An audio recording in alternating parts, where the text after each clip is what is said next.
The subway screeched to a halt, throwing Eliza Morgan off balance. As the billionaire tech CEO stumbled backward, she landed directly on someone's lap, a handsome stranger with tired eyes who was juggling grocery bags and a child's backpack. Their eyes met, and in that moment, neither knew how their lives would forever change.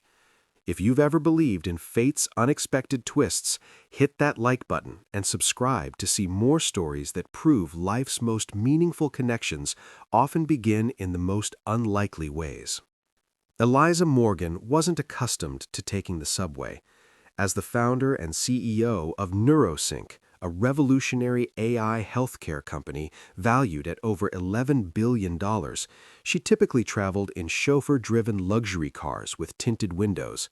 But today, after her driver called in sick and a critical meeting across town couldn't be rescheduled, she found herself standing among everyday New Yorkers, gripping the metal pole as the train lurched through underground tunnels.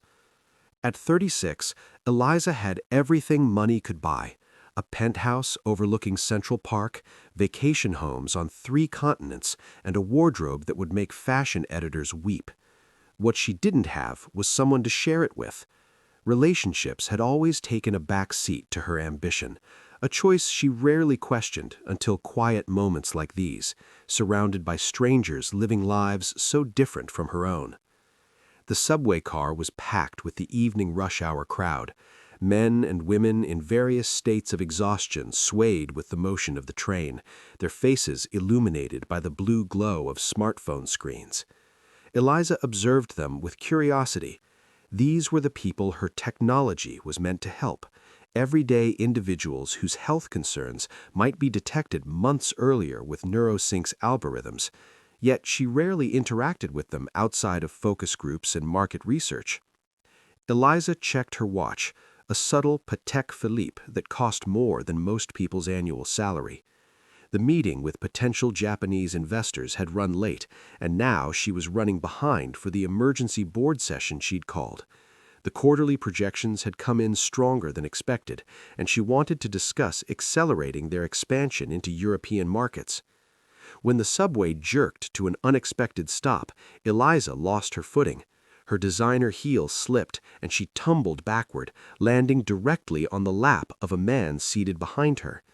"I'm so sorry," she gasped, mortified as she tried to stand. "It's okay," the man replied with a tired smile. "The MTA isn't known for smooth stops." As Eliza regained her composure, she noticed the man was about her age, with kind eyes and disheveled dark hair. He wore a simple button-down shirt with the sleeves rolled up, revealing strong forearms. What caught her attention, however, were the grocery bags at his feet and the small pink backpack he was holding, clearly belonging to a child.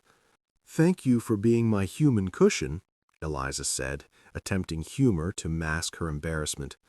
"Happy to be of service," he replied with a genuine laugh that made the corners of his eyes crinkle. "I'm Jack, by the way, Jack Foster." Eliza Morgan. Recognition flickered across his face, the kind she was used to seeing when people realized who she was. But unlike the usual reaction of awe or immediate networking attempts, Jack simply nodded.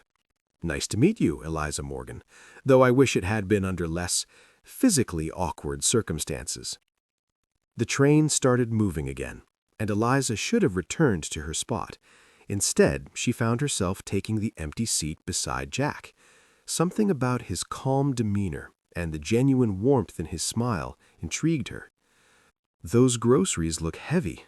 Long day?" Jack sighed. "The longest. Work, then school pickup, then grocery shopping because we're out of everything.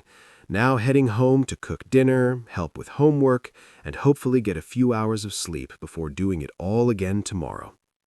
"We?" Eliza asked before she could stop herself. "My daughter, Lily. She's 6.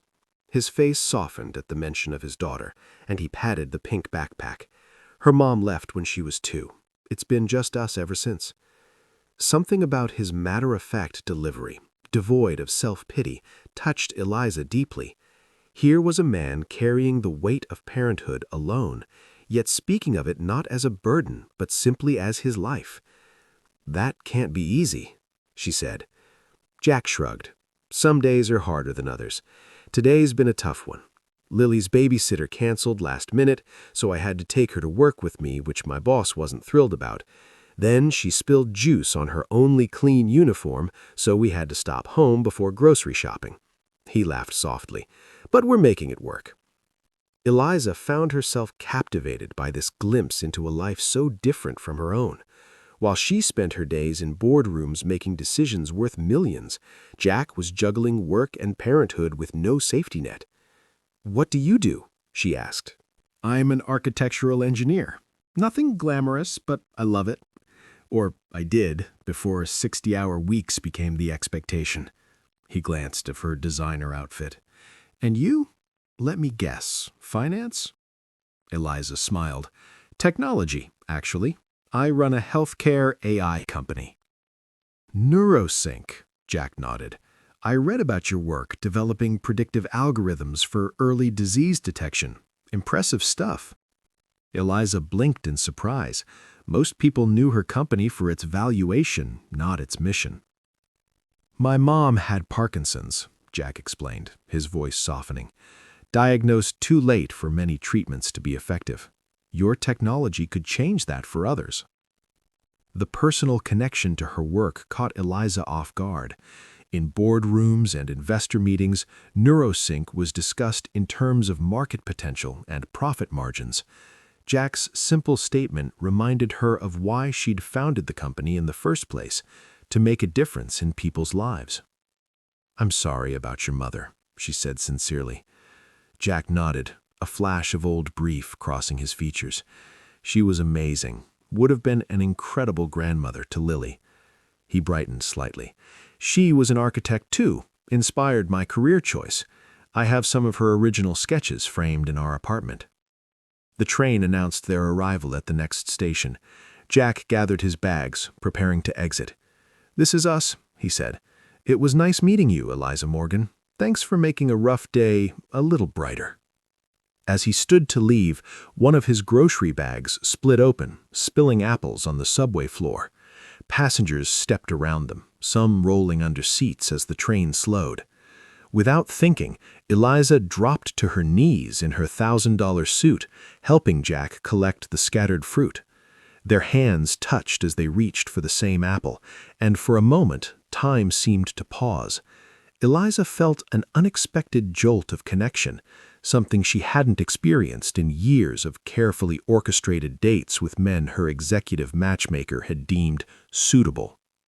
I heard herself saying, "Let me help you get these home." Jack looked startled. "You don't have to do that." "I want to," Eliza replied, surprising herself with how much she meant it. She quickly texted her assistant to reschedule the board meeting, citing a personal emergency.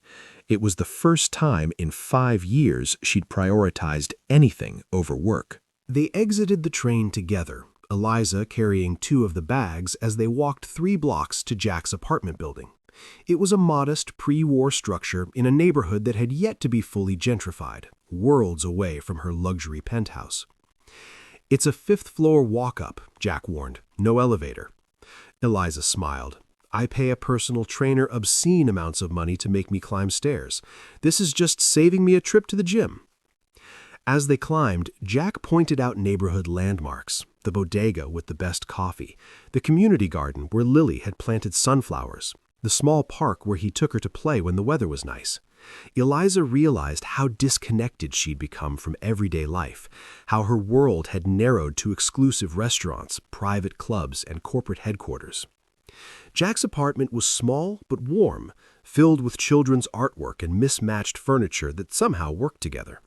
A little girl with dark pigtails and Jack's same kind eyes sat at the kitchen table with an elderly woman.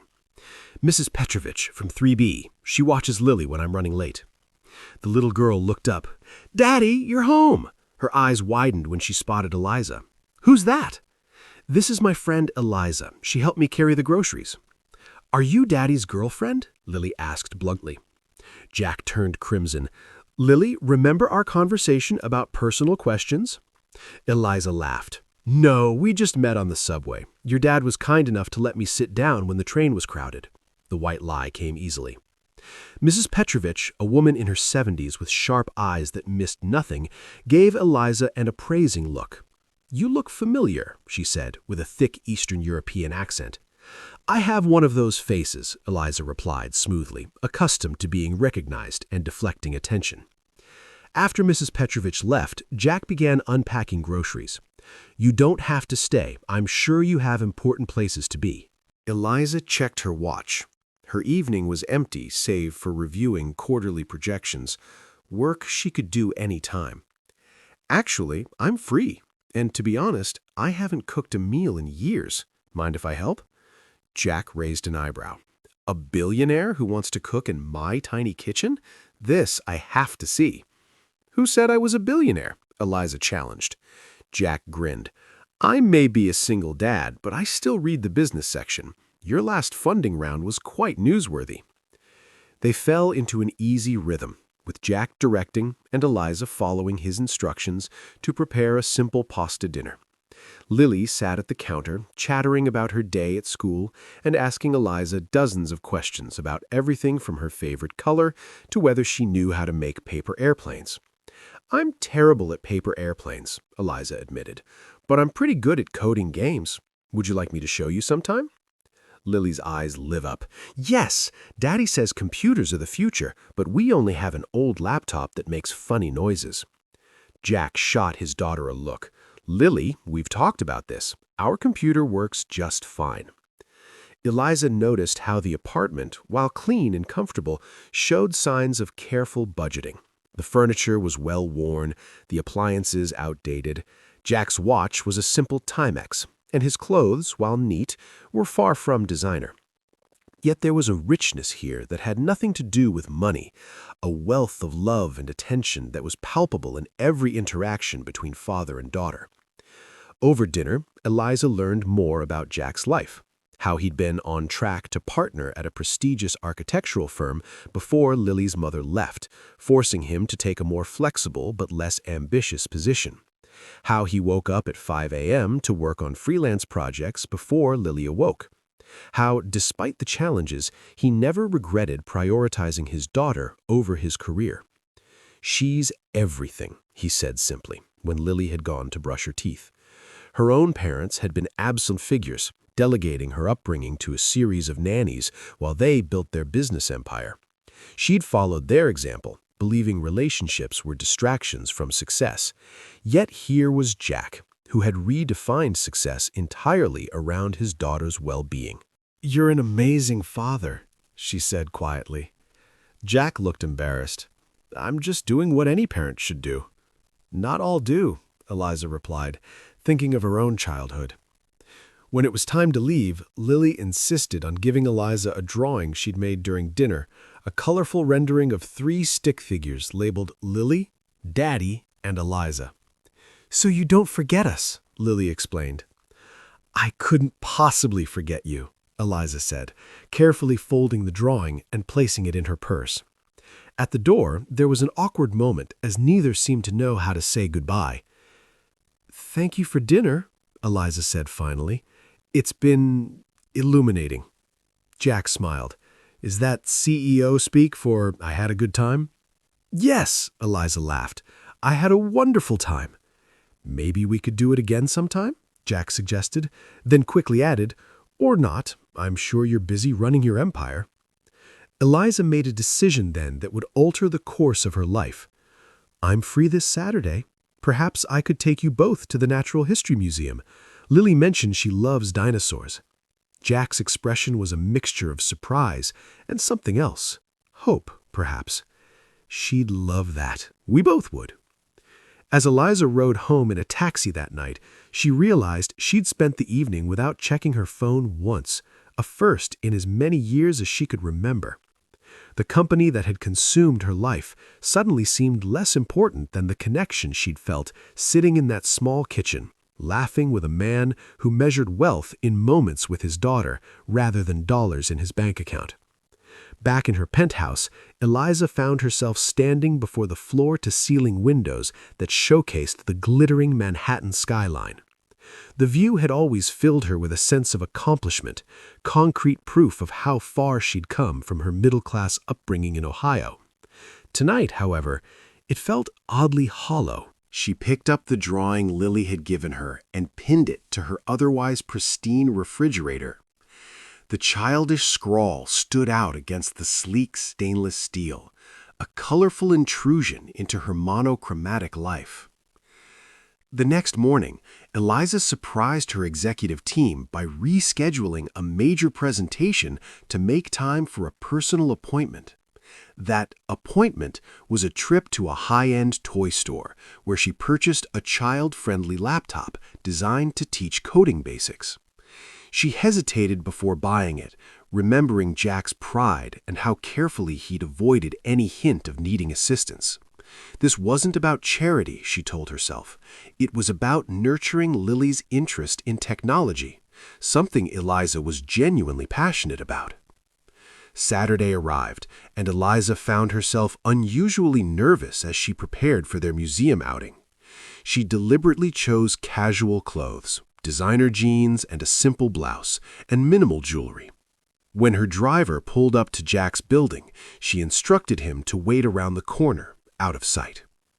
Lily's excitement at the museum was contagious. She raced from exhibit to exhibit, her knowledge of dinosaurs impressive for a 6-year-old. Jack explained that they visited the public library every weekend, where Lily devoured books on paleontology. She wants to be a dinosaur scientist when she grows up, he said proudly, though last month it was an astronaut and before that a veterinarian. I wanted to be a doctor, she shared. Then I realized I could help more people by creating technology that helps doctors make better diagnoses. And make a fortune in the process, Jack added, but his tone was teasing rather than judgmental. Eliza smiled. The money was never the goal. It's just a useful side effect. Said like someone who has plenty of it, Jack replied, but he was smiling too. After the museum, they had lunch at a casual cafe nearby. Eliza watched as Jack carefully calculated the bill, insisting on paying his and Lily's share despite her protests.